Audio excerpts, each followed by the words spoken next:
Meus queridos amigas e amigas do terceiro Congresso Ibero-Americano sobre Novos Desafios Jurídicos. Meu nome é Geison Batista de Almeida e sou professor da Universidade do Estado de Mato Grosso, com mestrado na Universidade do Minho, em Portugal. Neste vídeo eu vou expor brevemente sobre o artigo intitulado A Contribuição de Antônio Augusto Cansado Trindade para o Fenômeno de Humanização do Direito Internacional.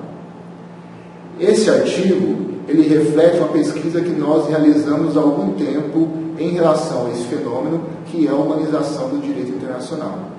Em específico, o objeto do artigo é desvendar e trazer para vocês quais foram as contribuições do professor Antônio Augusto Cansado Trindade para a solidificação desse processo de humanização do direito internacional. Para isso, nós destacamos duas decisões judiciais do professor Cansado Trindade. A primeira decisão foi enquanto a sua atuação na Corte Interamericana de Direitos Humanos, na opinião consultiva de número 16. A segunda decisão judicial é a sentença de número 143 do Tribunal Internacional de Justiça. Então, essas duas decisões judiciais, nós pegamos os votos dissidentes ou os votos em apartados de Cansado Trindade e retiramos desses votos uma contribuição teórica para esse fenômeno da humanização do direito internacional público. Mas, pois bem, o que seria essa humanização do direito internacional público, esse fenômeno de humanização do direito internacional público?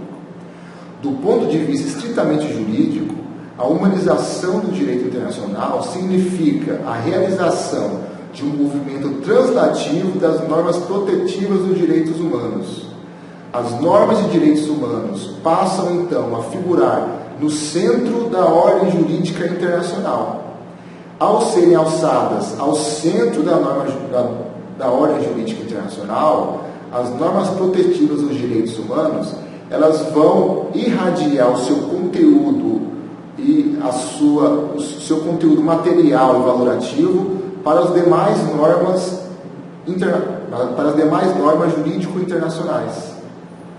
Então, com este processo de humanização, as demais normas jurídico-internacionais passam a ser lidas, interpretadas e até construídas, edificadas a partir dos pressupostos materiais e valorativos das normas protetivas dos direitos humanos. Em específico, nós podemos citar que a centralidade das normas internacionais pode ocasionar a edificação, a construção de normas jurídico-internacionais através de tratados internacionais que vão refletir o conteúdo das normas de direitos humanos, ou mesmo essas normas podem ocasionar uma alteração informal de tratados internacionais, mesmo que ele não versem sobre direitos humanos. Essa alteração informal de tratados internacionais, haja vista a irradiação dos valores e conteúdos dos direitos humanos, ela pode ser percebida através de uma reinterpretação dessas normas. Então, o texto de um tratado internacional sofre influência das normas de direitos humanos e dessa influência eu retiro outra norma, uma norma, por assim dizer, humanizada, uma norma que foi impregnada pelo conteúdo e pelos valores dos direitos humanos. Nós salientamos em nosso texto que essa humanização do direito internacional passa, ou na verdade tem, pressupostos de natureza histórica, filosófica e de natureza teórica. Do ponto de vista histórico, o fenômeno de humanização do direito internacional público, ele surge com a criação da ONU e, posteriormente, com a edificação da Declaração Universal de Direitos Humanos, e, a partir daí, com a construção de outros tratados internacionais que visam proteger o indivíduo e suas coletividades. Do ponto de vista filosófico, o fenômeno de humanização fundamenta-se pelo desprezo a um dogma voluntarista e positivista da ordem do direito internacional público. E do ponto de vista teórico, nós destacamos que o processo de expansão do rol de sujeitos de direito internacional, atribuindo especificamente personalidade jurídica ao indivíduo, é um dos grandes fatores teóricos para o processo de humanização. Então, a atribuição de personalidade jurídica ao indivíduo é um dos aspectos fundamentais para a ocorrência desse fenômeno. Um outro aspecto teórico importante é a ideia de ressignificação do conceito de soberania estatal. Então, este processo de humanização, como nós já pontuamos, na verdade, tem pressupostos de natureza histórica, filosófica e também de natureza teórica. Em específico, no nosso artigo, nós desvendamos nessas duas decisões que nós citamos, proferidas como um todo, né, pelo professor e jurista Antônio Augusto Cansaro Trindade, nós desvendamos algumas outras contribuições de natureza teórica para o fenômeno de humanização do direito internacional público. Então, no artigo, nós analisamos duas decisões de Cansaro Trindade, ou seja, no qual Cansaro Trindade participou. A primeira decisão é a opinião consultiva de número 16 da Corte Interamericana de Direitos Humanos. Essa opinião consultiva, ela versava sobre a assistência consular ao preso estrangeiro.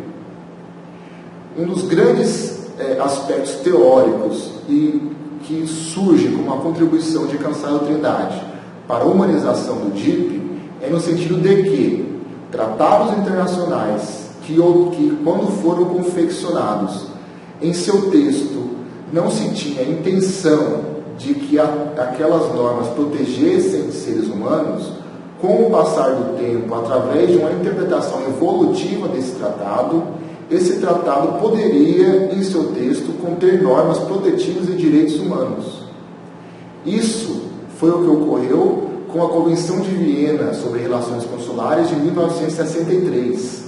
Se nós analisarmos a Convenção de Viena sobre Relações Consulares de 1963, poucas menções foram acerca da existência de direitos humanos.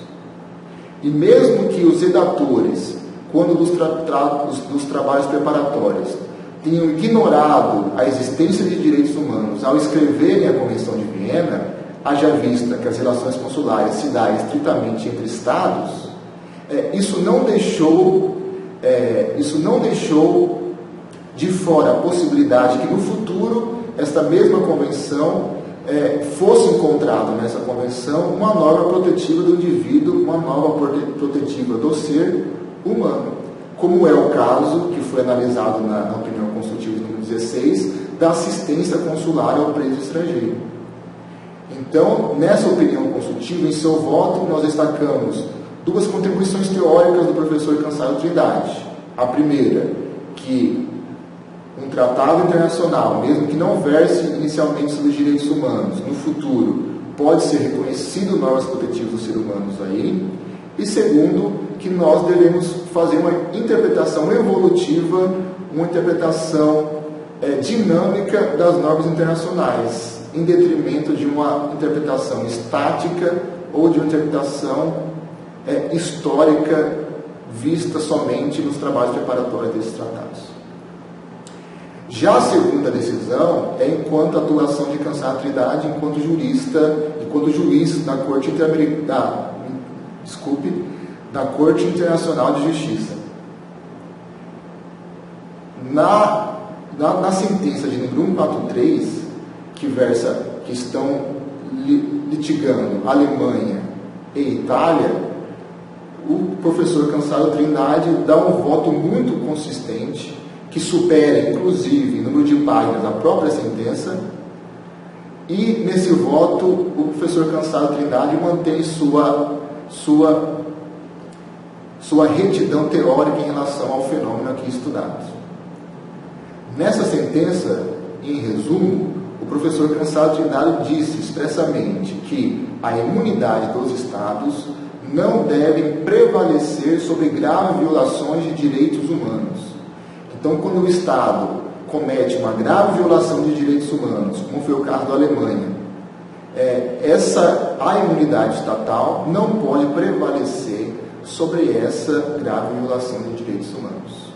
Mais uma vez aqui, fica latente a ideia de ressignificação da soberania estatal frente aos direitos humanos, frente às normas protetivas de direitos humanos.